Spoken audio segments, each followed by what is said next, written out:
Let me start with this. Most actors are hoping to meet anyone so that they can get cast in anything instead of being intentional about their careers. And the problem with that is that if you don't plan out where you want to go and how you're going to get there, you just may end up somewhere that you don't actually want to be. But luckily, I've got a pretty easy fix to make sure that you're on the right course. It's called Frame, and it's 5 questions that reverse engineer where you want to be to where you are now. In other words, what it's going to take to get you where you want to go. And it's future, reputation, action, mastery, and evaluate. Those are the 5 letters that make up the word frame. So it makes it really easy for you to remember. I'm going to go into those in just a sec. But all of you are on 2 paths right now. Path number 1 is the forgettable actor. You're training, submitting, updating your materials, just kind of, checking boxes, doing what everybody else is doing. But you've got no actual control over who sees you, or more importantly, how they see you. Path number 2 is the intentional actor. Every choice you make is moving you closer to getting a great audition. You're intentional about who you're pairing yourself with and how those pairings position you. Today, my goal is to walk you from path number 1 all the way over to path number 2. To understand how to be an intentional actor, you've got to understand what brand actually means for actors, because it has everything to do with how you get cast. And there's a ton of confusion around this, which I totally get. An actor's brand is simply a pairing. It's your materials paired with your reputation.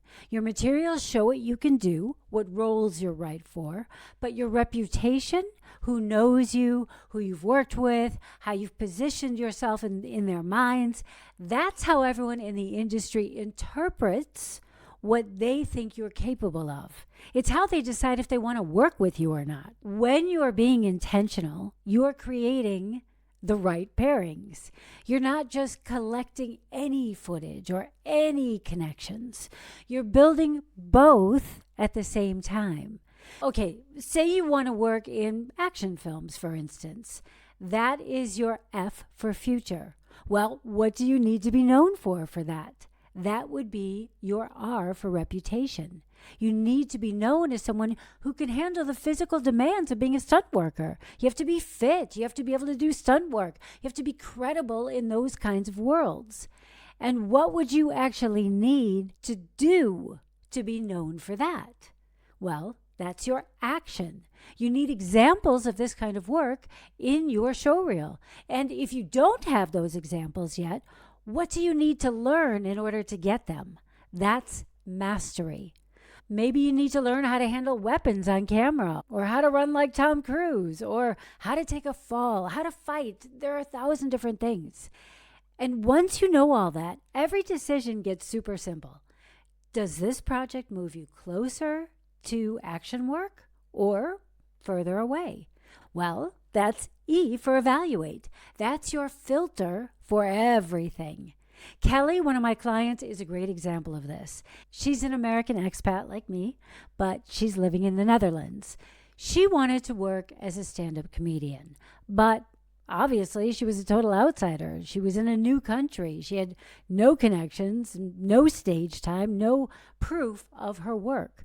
So Kelly started curating comedy workshops with people in the industry. She was perfecting her material, getting stage time, refining her set, while she was building relationships with comedians and people who could actually book her.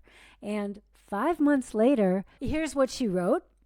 I just got booked for my first paid comedy gig a few months after organizing a workshop through this program. Making this commitment to myself really boosted my confidence. I also placed well in a recent competition where I performed a set that I'd refined in my workshops. Only my 3rd time ever at the mic. I'm just so proud of her I could plots.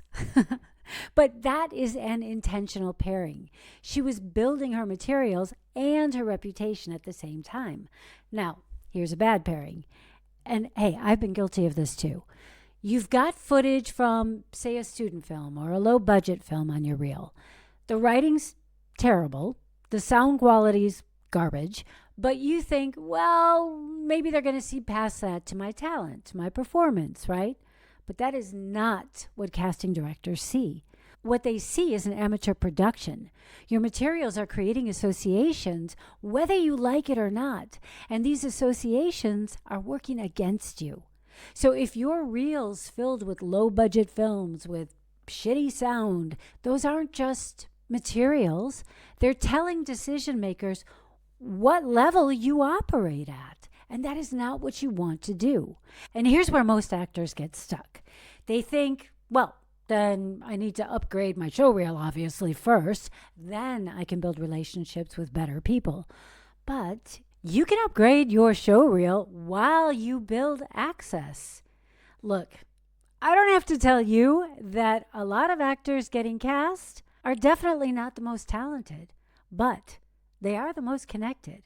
And hey, I've been there myself. You're pouring hundreds, maybe thousands of dollars into showcases, workshops, new headshots, hoping something will work. But hope is not a strategy. Wouldn't it make more sense to find out what the casting directors actually want to see? What makes a great showreel for the genre that you're going after? What are they actually looking for? And of course, you can't just email them and ask. They don't have time for that. So what if you created something that they wanted to be a part of?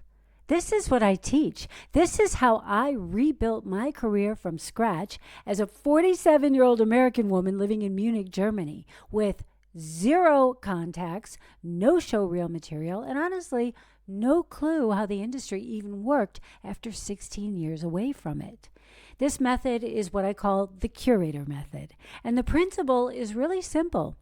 You use what you need to get what you want. You need training, you need connections, you need better material. You can get all of that, and you can get paid while you're doing it. And the way you do that is by creating opportunities that bring the right people to you and to other actors like you. That's what Kelly did. That's what I did. Because that is what works. You're building your skills, your industry knowledge, your connections, your proof, all at the same time.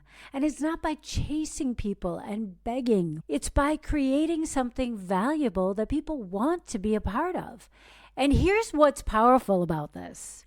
When you're doing this consistently, you've always got something to talk about, to email about, to post about that is valuable. You have been doing actual work, actual training with professionals, actual progress, because here's the reality. Every yes to one project is a no to something else. Look, I definitely had my year of yes to anything too.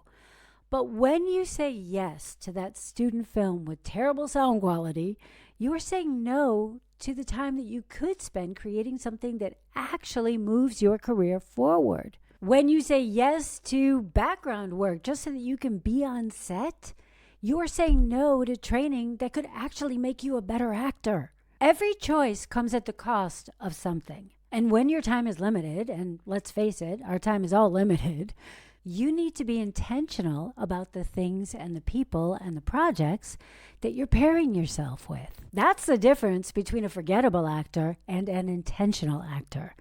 An intentional actor uses frame. They know where they want to go, and every choice that they make is getting them closer to that. Your brand and your access, these aren't separate problems. When you curate the right opportunities, you build both at the same time. Look, if you're stuck and you are a trained actor who has been doing all the right things and you still are not getting seen for the roles that you know you're ready for, then download the Access Granted Guide.